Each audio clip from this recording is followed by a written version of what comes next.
Hi, everyone, and welcome to another edition of Crew Travel right here on Yachting International Radio. My name is Rhea. I am your host, and I'm very pleased to welcome back Lee Harris from ATPI Travel. How you doing? I'm very good, thank you. In the middle of a heat wave, starting to melt slightly, shall we say, which is unusual for us here. But no, I'm doing okay. Good, thank you. Is that what happens to the British people when they come over here? Is that why, like, the sides of their faces go down like this? Yeah, it is. Yeah, it's like the house of wax. We just melt. Okay, but the center remains the same. You just melt Yeah. on the side. Yeah, we just melt from the outside in. That's how it works. Okay.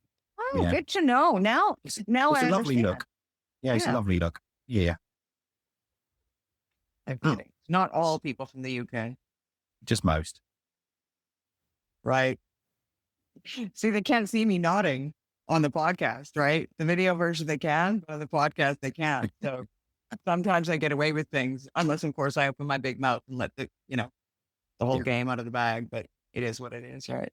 So what's going on in the world of travel? Of course, we wouldn't have a summer travel show without a little bit of strike action. And this one is going to hit, especially UK residents where it hurts. EasyJet, tell us about it. Yeah, thousands of travellers could see their flights cancelled as EasyJet cabin crew have voted for 3 days of strike action over a pay dispute. Surprise. Flights to Spain are most likely the ones to be hit the hardest. The Spanish trade union has confirmed that the strike will take place from June the 25th and will also impact passengers looking to travel on 26th and the 27th of June as well. Now, around 657 members of cabin crew will join the strike, affecting 21 aircraft. Now, Spanish airports in Barcelona, Alicante, Malaga, and Mallorca will be hit by the walkout following a negotiation for higher wages. Now, on top of that, there's also a 24-hour general transport strike across Italy, which will affect air travel as well as trains and public transport. That takes place tomorrow, June the 19th, and it will run from 9 p.m. until the 9 p.m. on June 20th. That will also include baggage handlers and ground crew who will down tools. Also, on top of that, for tomorrow, hundreds of flights have been cancelled due to a strike by the Finnish Aviation Union, which hits 6,000 Finnair passengers. And like I said, that will be tomorrow as well. Wow. And you know what? I mean, the timing is perfect. My son just sent me a WhatsApp, and of course we're in Spain, and he said he doesn't have to go back to school because today they went to the beach and there's really nothing happening for the next 2 days and school's over. So right now is really when all the Spanish students are heading off to whatever. So yeah, timing, of course. I mean, they always time those strikes perfectly well, don't they? Exactly right. I mean, it's a well-planned operation, isn't it, when they choose to strike? Well, if you're going to do it, you might as well do it when it's going to strike the worst damage. Exactly right. And Ryanair has some news.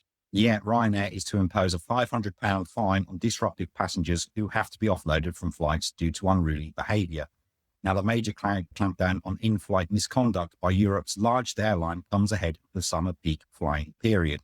Ryanair insisted it was committed to tackling unruly passenger behaviour, which it described as being an industry-wide issue affecting all airlines. Now, passengers expect to travel in a comfortable and stress-free environment with on-time arrival, free from unnecessary disruption caused by a tiny number of unruly passengers, Ryanair statement said. Ryanair is committed to tackling unruly passenger behaviour for the benefit of its passenger and crew and will continue to pursue disruptive passengers for civil damages at a minimum of £500 fine. Well, and ironically enough, a lot of these flights that they're getting over are like, $100 return, right? So to be hit with a $500 fine, but I'm surprised it hasn't come sooner than that. I mean, the Absolutely. absolute shenanigans, what a word, shenanigans, but the craziness that goes on these flights, especially to places like, from England to Ibiza, et cetera. It's insane. Yeah, exactly right. Yeah, any flights to what they class as the party islands, it is crazy. And unfortunately, certain passengers believe that their holiday starts at the airport, which is fine, as long as you're respectful and you are coherent enough to make the flight and not be unruly. Look, I'm a nervous flyer, so I get having a couple of drinks before you get on the plane. For me, if I'm not taking some anti-anxiety drug, I will have a drink or two before I get on the plane, just simply because I'm nervous of flying. Yeah. But these people are pounding it back. I mean, you see them in the airports at 6, 7 o'clock in the morning. And it's like they haven't stopped from the night before. It's like Yeah, their holiday starts the night before and they show up at the airport, continue drinking and get on an airplane and then create chaos in the air. And it's exactly right. dangerous, really. Exactly. Yeah, very dangerous. So yeah, I don't blame Ryanair. I mean, the cost it must be to have to divert a plane, etc., for unruly passengers would obviously be a lot more than £500 anyway. Well, I mean, Ryanair doesn't get my vote for a lot, but they definitely get my No, vote for that one. exactly right. Yeah, they're not my favorite airline either, but I can understand completely where they're coming from. Yeah, myself as well. And Eurostar has some news. Yeah, so Eurostar has announced plans to operate direct services from London to Frankfurt and Geneva. However, this won't kick in until a good few years from now. The new routes joining Switzerland will be made possible by the high-speed operator's purchase of 50 new trains, which are set to enter service within the next decade. Now, as well as operating trains from London to Frankfurt and Geneva, the new fleet will also run services from Amsterdam to Brussels and Geneva. Now, the new trains will join Eurostar's existing fleet, bringing the total to 67 trains. That's a 30% increase on the current fleet. Eurostar also confirmed that it will add a fourth daily service between London, Rotterdam, and Amsterdam from 9th of September this year, followed by a fifth from mid-December. This news comes as Virgin Trains and Gemini Trains plans to rival the high-speed operator on cross-channel routes. Yeah, I think that's something they should be implementing in North America, for example. I mean, I'm moving back to Canada and living in an area where public transit between even, cities that are 45 minutes away are non-existent. And if you want to cut down on traffic, you want to cut down on pollution, you want to cut down on all of that stuff. I mean, it's just convenient. It's high speed. It gets you there quicker, less congested on the roads, less pollution. I mean, it just makes sense. I don't understand why more and more people aren't investing or more countries aren't investing in that type of system. Exactly right. Yeah, I think it's interesting that you've now got two other carriers now looking to do, cross-channel trains in Virgin and Gemini. I'll be totally honest, I didn't actually know that they were looking into it until I was researching this anyway. So it's good to know that there will be other operators available as well, not just Eurostar, so they don't have a monopoly on the market as well. Well, obviously there's a demand. Otherwise, these companies wouldn't be looking into it, right? Exactly right. And why wouldn't there be? Train travel across Europe is phenomenal and it's cheap. I've been fortunate enough to be able to travel on it, and it is a wonderful experience and it's very good. It's 99% on time. Like I said, it's cheap, it's comfortable.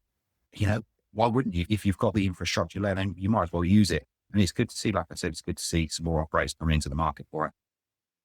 Nice. And Air New Zealand has some news. Yeah, from October 2025, Air New Zealand customers traveling to North America will have access to more than 34,000 additional seats, alongside a boost of 20,000 premium seats across the wider long-haul network. Now, the Star Alliance carrier is also bringing up to 7 newly retrofitted 787 Dreamliners into service by the end of the year, promising a refreshed in-flight experience from nose to tail. Now, overall, the airline will operate 8% more seats to the United States and Canada compared to the previous year between October 2025 and March 2026, including a 15% increase in premium seating. Basically, all in all, it adds up to good news for crew who are traveling from the South Pacific. It's going to give them more options to travel to the United States and the Caribbean season. Not sure they're all going to be traveling to the United States at the moment, but maybe the Caribbean. Indeed. Yeah. If it means you have to touch down in the US, then yeah, you might have to bite the bullet. There's, some of the sites online right now, like Yachting's Name, Shame, and Fame and things like that, people are being warned. I mean, it's not, this whole sort of rhetoric that we're going to get rid of all these illegal, immigrants that are criminals. It's just, it doesn't matter who you are. If you're an immigrant, I mean, I think there was a story the other day where there was a woman from somewhere like Guatemala or something on vacation with her daughter, and she was arrested off the streets of New York. She was just on vacation. Crazy, which is why it's interesting. Because I was reading, when I was researching for the show, I actually read, it wasn't a full article, but it was added onto an article saying that, they didn't name who it was, but a well-known scheduled airline had actually cancelled standard routes and put on deportation flights specifically for the US government because they could fill them easier than they could holiday routes. Just Well, I mean, tourists are I think flight bookings from Canada to the US this year are 77% down from last year. And Canadians make up the largest form of tourism for the US. Yeah. So I mean, if we're 77% down, their tourism market is just it's going to drop dead and burn. I mean, as well as wine exports, Canada again was a huge buyer of US wine, and we're not buying their wine anymore. And their Yeah. wine producers are definitely feeling the crunch. So I don't know where this is going to end or what's going to happen, but I'm telling you, that's just one of those countries. And I think a lot of countries' travel advisories are including the US as a place not to go. Yeah. It wouldn't surprise me. Yeah. It's just, I wouldn't feel safe. Me and my big mouth. Oh my God. They'd love a redneck like you. Oh, I would be, and they'd be shipping me off to wherever, what is it, El Salvador or whatever it is. They wouldn't even, there'd be no stopping to, and hit and go. It Yeah. wouldn't be, we're going to put, her in Texas and then transfer her to California and then transfer her somewhere. No, it'd be, she's going straight to like Guantanamo Bay or whatever. Let's get rid of her, put her in a prison where nobody can ever see her face again. That'd be me. And it wouldn't be intentional. It was just be that I would get pissed off and speak my mind, which is not the best thing sometimes. Not always. Most of the time, yes. Not always. Oh, thanks, Lee, for, being honest. I love honesty. Hey, you know me. I'll tell it to you straight.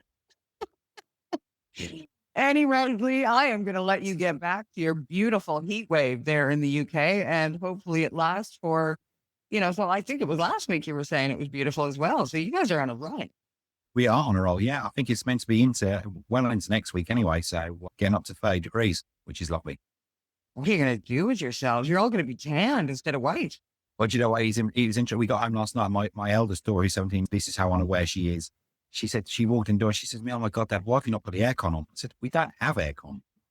I can't put it on. We don't have it in this house. It's not a thing in the UK, not really. I can't just switch a button. This is just how hot the house is done." Yeah, I imagine. I mean, I know back home where I'm going, we always have air conditioning in our house because the desert portion of Canada, right? And a lot of people don't realize that Canada has a desert, but it is the desert country in Canada. So in the summer times, it gets to be 40 degrees and it's scorching hot. So we all have air conditioning. But where I grew up was Terrace, BC, sort of the North Coast. And I mean, air conditioning, mind you, we'd be sweating our balls off at 20 degrees, right? So Yeah. different things. Right. Lee, I want to say thank you very much. And of course, if you are planning on doing any traveling or need to book a flight, please do get a hold of Lee. All of his information are below this interview when it airs. Lee, thank you. Oh, thank you. Always a pleasure. I know.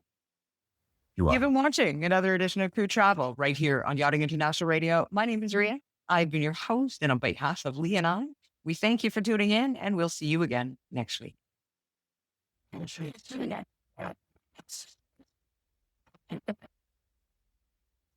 good.